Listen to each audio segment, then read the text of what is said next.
School முடிச்சுட்டு college போகிற டைமில் பார்த்தீங்கன்னா ஸ்கூல் வைப்லேயே இருப்போம். இங்க் பென்னு அதெல்லாம் வாங்கி யூஸ் பண்ணிக்கிட்டு இருப்போம். நான் ஒரே இங்க் பென்னு வச்சுருந்தேன். ஒரு வாட்டி பார்த்தீங்கன்னா தொலைஞ்சு போச்சு. ஒரு நாள் என்ன ஆகுது, பென்னே இல்லை. இந்த ஸ்டேஜுக்கு வந்துட்டேன். இங்க் பென்லேருந்து நெக்ஸ்ட் பார்த்தீங்கன்னா ஒரு 20 ரூபா பெண்ணுக்கு வருவேன். அங்கேருந்து பார்த்தீங்கன்னா 10 ரூபா பெண்ணுக்கு வருவேன்.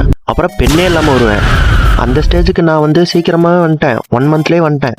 ப்ரோ தான் மச்சான் கூட போல. ப்ரோ பெண்ணு இருக்கா ப்ரோ அப்படிங்கிறேன். அவன் வந்துட்டு ஓகே ப்ரோ இருக்கு ப்ரோ 2-3 பெண்ணு இருக்கு அப்படின்ட்டு எடுத்து ஒரு பெண்ணு தந்தான். அது என்ன பெண்ணுன்னு பார்த்தீங்கன்னா நான் தொலைச்சேன்ல அதே பெண்ணு. அதை கூட விட்டுருவேன்.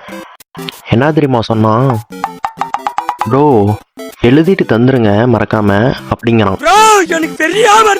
அதுக்கப்புறம் நான் சொல்றேன், ப்ரோ அது அந்த பெண்ணு என்னது ப்ரோ அப்படிங்கிறேன். மலுப்பெல்லாம் இல்ல, ஓ அப்படியா ப்ரோ அன்னைக்கு எங்கேயோ பார்த்தேன் ப்ரோ எடுத்து வச்சேன் அப்படிங்கிறான். இப்ப என்னடா அதுக்கு அப்படிங்காதீங்க, சும்மா தோணுச்சு திடீர்னு சொல்லணும் போல இருந்துச்சுன்னு சொன்னேன். கண்டட்டும் இல்லை, என்ன பண்றது.